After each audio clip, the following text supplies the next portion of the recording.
Oke teman-teman, gimana nih? Masih semangat nggak? Bentar ya teman-teman, aku share screen dulu materinya. Belum bisa Kak, Tata untuk share screen-nya? Coba udah bisa belum? Oke, sebentar. Oke, bentar ya teman-teman ya.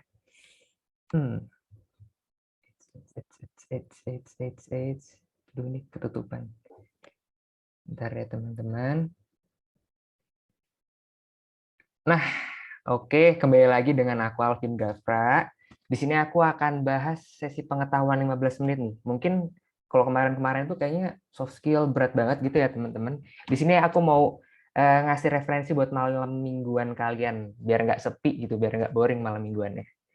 Ada yang tahu belum kita bahas apa habis ini? Nah, langsung aja ya teman-teman.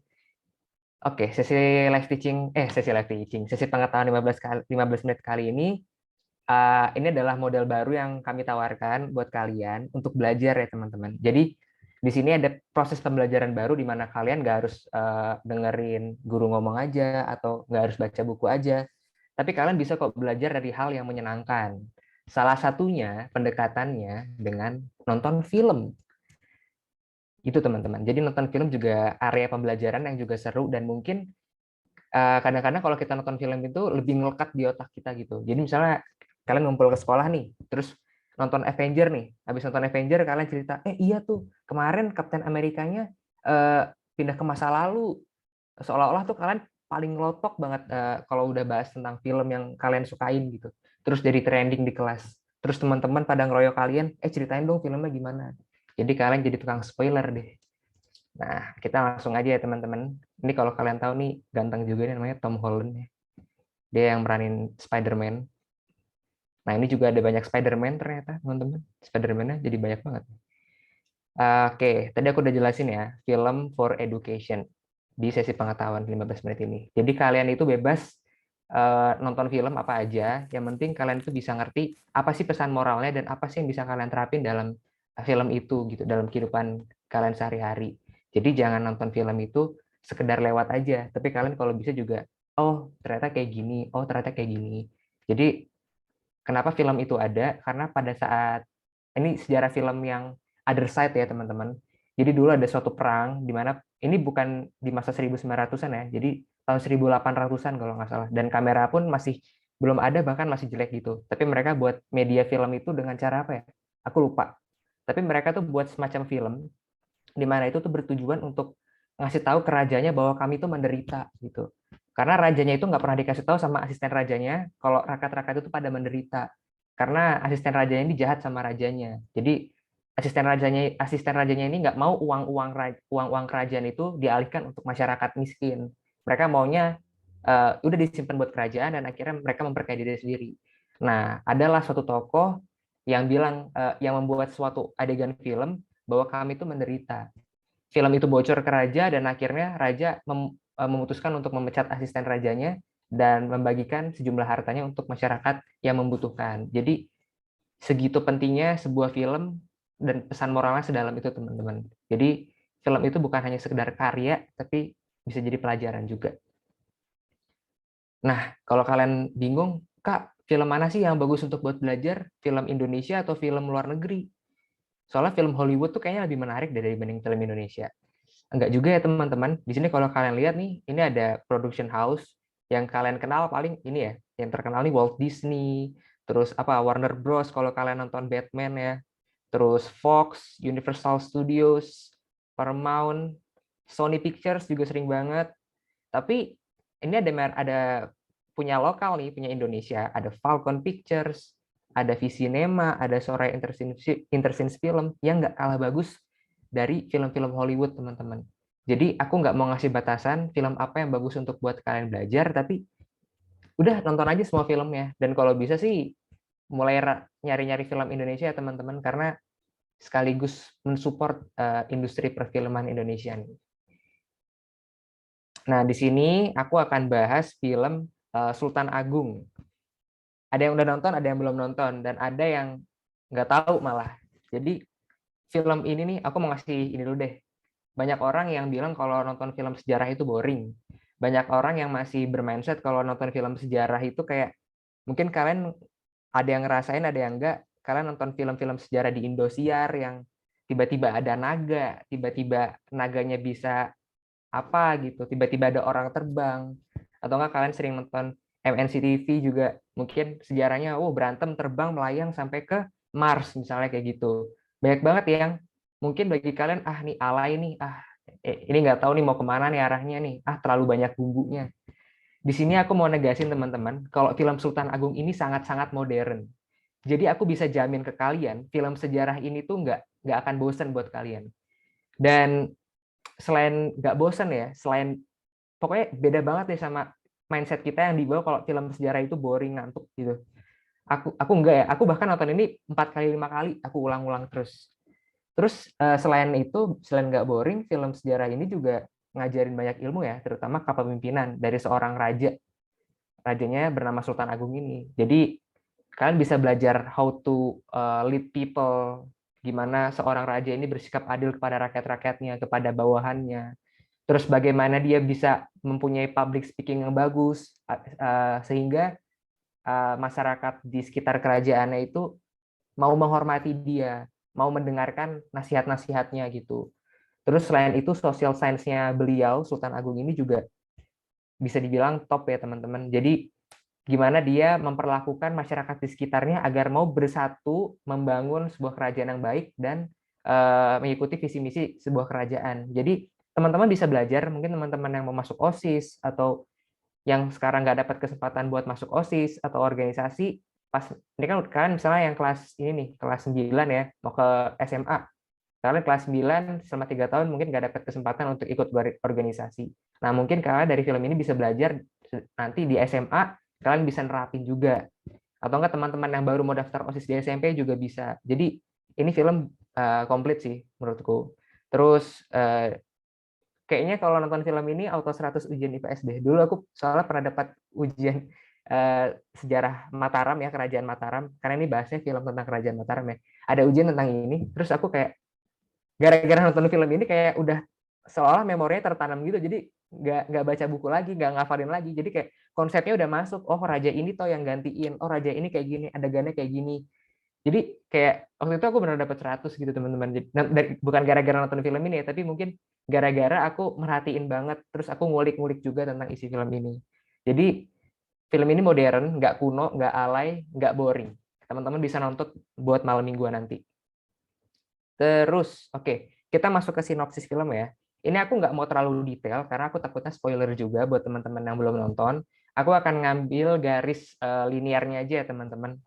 Garis, Mana, Kak? ya gimana? Nontonnya di mana? Oh, bentar. Nontonnya bisa di Netflix, bisa di bioskop online. Aku baru ngecek sih nontonnya di situ ya, yang ada di filmnya. Tapi nggak tahu juga sih. Ya aku cek adanya di Netflix sama di bioskop online tuh ada film itu. Oke, ini aku lanjutin ya. Ntar teman-teman boleh nanya kok abis ini. Abis itu aku sinopsisnya dikit aja ya, aku kasih tahu.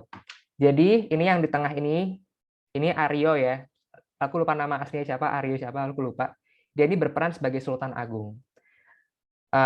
Masa Sultan Agung ini nama gelar ya, gelar kerajaan gitu. Nama kecilnya Sultan Agung adalah Raden Mas Rangsang. Jadi Raden Mas Rangsang ini ayahnya itu raja Islam di Mataram, kerajaan Mataram. Ayahnya ini raja. Tapi sejak kecil dia itu nggak pernah tinggal di kerajaan, teman-teman. Jadi dia tinggalnya itu di padepokan. Jadi dia kayak melebur dengan masyarakat sekitar. Dan masyarakat sekitar pun nggak tahu kalau dia itu putranya raja gitu loh. Raja yang sangat dihormatin, bahkan kalau seorang raja itu lewat, semuanya itu pasti langsung kayak apa sih? Nyembah gitu loh. Nggak ada yang berani gerak, nggak ada yang berani ngomong. Dia adalah putranya nih, si Raden Mas Rangsang atau Sultan Agung ini. Tapi orang-orang nggak ada yang tahu nih kalau dia tuh putra kehormatan. Nah, suatu hari ayahnya dia, di mana ayahnya dia adalah seorang raja, itu tewas, teman-teman. Tewas karena apa? Nanti nonton di filmnya. Pokoknya tewas saja. Terus otomatis kan harus digantiin sama anaknya kan. Nah, ayahnya itu mau yang gantiin itu adalah Raden Mas Rangsang, which is orang ini. Tapi karena ada suatu perjanjian tertentu, akhirnya Raden Mas Rangsang ini nggak bisa dinobatkan sebagai raja. Jadi harus digantiin sama putra rajanya yang lainnya. Jadi bukan dia. Padahal ayahnya udah optimis banget kalau dia yang jadi raja gitu. Terus setelah ini ada uniknya nih. Baru nama yang gantiin ayahnya adalah Raden Mas Suryah ya. Namanya Raden Mas Suryah. Baru 1 hari ngejabat si Raden Mas Suryah ini, dia langsung digantiin sama Raden Mas Rangsang. Automatically nggak tahu kenapa ya. Mau tahu kenapanya nonton aja di filmnya. Pokoknya yang ayahnya baru meninggal, baru digantiin 1 hari sama Raden Mas Suryah. Baru sehari ngejabat, baru 24 jam langsung diganti sama Raden Mas Rangsang ini. Mungkin udah takdir alam ya. Nah, otomatis kan Raden Mas Rangsang harus dari padepokan, dari masyarakat umum, dia harus kembali ke kerajaan. Otomatis kan orang-orang yang di padepokan itu kan kaget, wah dia anak raja ternyata, dia anak kehormatan. Jadi ya kaget semua lah orang kalau dia anak raja. Karena dia tuh terkenal rendah hati, merakyat, pinter, cerdas, kuat lagi. Jadi paket lengkap lah. Habis itu ada sedihnya juga sih, karena waktu Raden Mas Rangsang ini harus meninggalkan padepokan, dia harus pindah ke kerajaan. Dia tuh padahal udah ada hubungan lah, udah ada saling suka lah sama gadis desa di sana, gadis pribumi. Tapi karena untuk menepati wasiat ayahnya harus menjadi raja dan permintaan kerajaan untuk menjadi Raja Mataram, dia harus meninggalkan gadis desa tersebut. Nah, pokoknya pada intinya film ini akan membahas banyak di mana Raden Mas Rangsang ini memimpin kerajaan Mataram, di mana dia melawan VOC Belanda yang pernah mengkhianati kerajaan Mataram itu. Raden Mas Rangsang ini bergelar Sultan Agung, aku lupa siapa namanya ya. Raden Mas ini gelarnya itu Sultan Agung Hanyokrokusumo. Itu. Dia gelarnya itu. Pokoknya dia ini, Sultan Agung ini adalah raja yang paling berjasa, yang paling bagus, paling top di kerajaan Mataram pada saat itu sebelum kerajaan Mataram runtuh. Dan titisan runtuhnya itu kalau kalian tahu Keraton Yogyakarta, nah itu titisan kerajaan Mataram sebenarnya. Kayak gitu teman-teman. Itu singkatnya kayak gitu. Mungkin masih bingung, masih gimana, nonton aja udah. Sumpah serubet dah pokoknya. Nah, ini sutradaranya Hanung Bramantyo. Mungkin kalian masih asing ya dengan mukanya ya. Tapi ini namanya Hanung Bramantyo. Dia nggak, kalau kita nggak usah raguin kualitas dia dalam buat film ya, karena banyak banget film-film remaja, film-film box office Indonesia yang dia ciptain gitu. Jadi teman-teman nggak usah ragu nonton film ini, dah nonton aja. Sumpah seru banget. Nah, yang baru aku lihat ya, kalian bisa nontonnya tuh di Netflix sama bioskop online teman-teman. Kalian cari aja bioskoponline.com, di situ ada filmnya. Tapi setahu aku berbayar deh. Oh iya, sama ini sih saranku, kalau kalian nonton film itu jangan dari bajakan ya teman-teman. Kalau bisa dan disarankan, sangat disarankan. Karena itu adalah tindakan yang melanggar hak cipta teman-teman. Marilah kita hargai pembuat film, sutradara, dan aktor-aktor yang terlibat dengan cara menonton di di media yang legal gitu, kayak di Netflix kan legal, bioskop online juga legal, jadi jangan yang bajakan teman-teman. Nah, ini aku juga mau ngasih tahu teman-teman, sangat tidak disarankan dan juga kalau bisa jangan ya, jangan itu nanti misalkan pas nonton kalian iseng-iseng nih ngerekam, ini kak aku nonton Sultan Agung nih di Netflix, terus kalian rekam gitu. Jangan ya teman-teman, karena itu adalah kegiatan yang melanggar hak cipta. Jadi sebenarnya kan kalau mau nonton bioskop kan ada iklan tuh, jangan ngerekam pas di bioskopnya. Mungkin ada yang masih bingung nih, kalau kita ngerekamnya di rumah gimana? Kan kita nonton lewat laptop. Itu sama aja teman-teman, nggak diperbolehkan ya.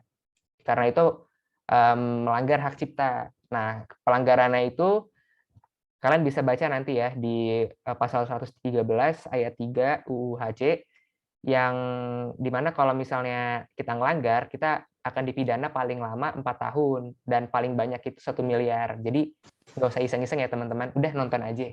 Oke?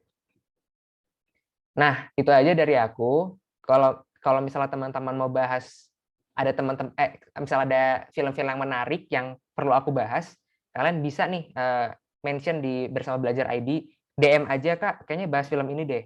Atau enggak langsung ke IG ku nih, @gafraalvin. Langsung aja, kak film ini gini-gini deh, kayaknya menarik untuk dibahas. Atau enggak, nanti pas kalian nonton, kalian boleh nih DM aku, kak kayaknya filmnya kurang menarik deh, aku ngantuk nih. Atau kak aku nggak ngerti deh, nanti aku akan bales dan aku akan balas lagi pesan-pesan kalian kayak gitu. Mungkin di sini dulu aja Kak Tata untuk pembahasannya. Ada teman-teman yang mau bertanya mungkin? Nggak ada? Nggak ada ya? Oke. Mungkin sekian ya teman-teman. Nanti kontak-kontak aku aja kalau ada yang perlu dibahas. Gitu aja Kak Tata. Aku kembaliin lagi ke Kak Tata. Terima kasih teman-teman.